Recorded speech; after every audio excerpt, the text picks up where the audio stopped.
Hi again then guys, and so we've got another special projects tune slash build for you today. Now technically this is kind of a replica. It's a replica, as you'll have seen from the video title, of the Fast and Furious Tokyo Drift RB26 Mustang. And for those who are unfamiliar with the car, this is basically a classic Mustang that was outfitted with a RB26 Skyline engine. So obviously you can't fit it with an actual Skyline engine on Gran Turismo, but we can still get the same kind of power, the same kind of weight, and the same kind of look and performance that that car has in real life. Now this is not a racing tune. This is designed purely to be a cruising replica slash drift car, just to be a replica of the real car's performance. And obviously being a close to stock Skyline engine, as the real Tokyo Drift Mustang is, it's not going to set any speed records, but it is very fun to drive and makes an excellent drift machine. So as always, I'll show you first of all what I've done to get the visual look of the car, then we'll go to the garage for the mechanical setup, and finally out to the track to see how it performs. Incidentally, this is based on the Shelby Mustang, the premium version. You want to make sure that you go for the premium one because you can modify bodywork, etc. Plus obviously you have the fully detailed interior. Although if you do choose to use the other Mustang, this tune should work relatively well. It should be pretty much the same on that car anyway, but I would recommend using it on the premium car that you see here. So let's first of all go to the visual setup and go on from there. Now the visual setup on this particular Mustang is actually pretty simple, because the Mustang that features in Tokyo Drift is pretty much stock visually, apart from its exhaust and its rims. So for the bodywork I haven't actually changed that at all, because you do need the chrome bumpers to really complete the look of that classic Mustang. Now obviously you can go for the chin splitter or the completely removed rear bumper section, etc. if you want to, but it's just not as visually accurate to the real car. Obviously there is no flat floor, is no rear wing that the real car has. There are no optional other fittings on this car. For the rims, we've gone for the highest size rim, and then for the particular rims we have gone for these Rays 57 Ultimate rims. They're not exact replicas of the real car's rims, but they're one of the closest that you can get to it, because the real car has, well, rims that aren't available on the game, basically. For additional meters, I've gone for 2, because that's all you can go for. The water temp and oil temp, obviously just choose whichever ones you want, or none at all.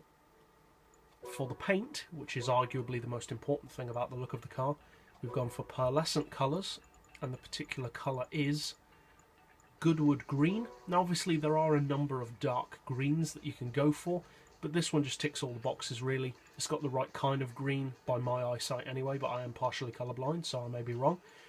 It looks the right kind of green to me, and it's got that kind of a metallic, obviously it's pearlescent, but it's got kind of a metallic tinge to it, which you don't get with the solid gloss colours. As far as the rims, we've gone for metallic, and for the exact colour of the rims we have gone for X-Power Grey, which you get from the MGTF. And for the brakes, obviously on the real Mustang the brakes aren't really that noticeable, so in line with that I've gone for Phantom Black to kind of hide the brakes so that you can focus on the wheels and the car rather than your attention being taken away on the colour of the brakes. But obviously you don't have to do exactly what I've done, this is just the way I've replicated it. So that's it for the visual side of things. Now let's go over to the tuning garage for the more important stuff, which is under the bonnet.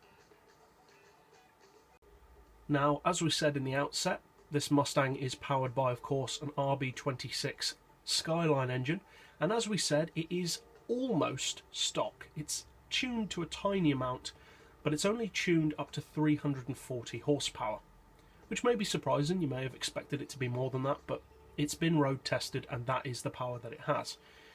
As far as the weight, well, we don't actually know. I wasn't able to find an official weight for the Tokyo Drift Mustang, so I've gone for a weight which gives you both a good PP range, a good weight balance for drifting, and also is fairly accurate to what a Mustang engine Skyline could weigh, because obviously This generation of Skyline isn't a particularly heavy car anyway, so the weight range that we've gone for isn't that unrealistic. So you want sports hard tyres. This is primarily a drift machine, so choose whatever tyres work best for you. For suspension, it's a relatively high off the ground car, so we've got the ride height on 110 front and rear. Brakes, we've got 7 on the front, 3 on the back. Springs we've increased to 8 front and rear. Dampers and anti-roll to 4. Camber on 3. Neutral toe as usual. For the gearbox, we've got an auto setting of 180, then we've rounded off the gears to 3, 2, 1400, 1075 and 845 with a final drive of 3.8. Incidentally, that gives you top end performance around the 170-180 mph region, which is more than enough for its PP. You want the highest initial torque, highest acceleration and lowest braking bias.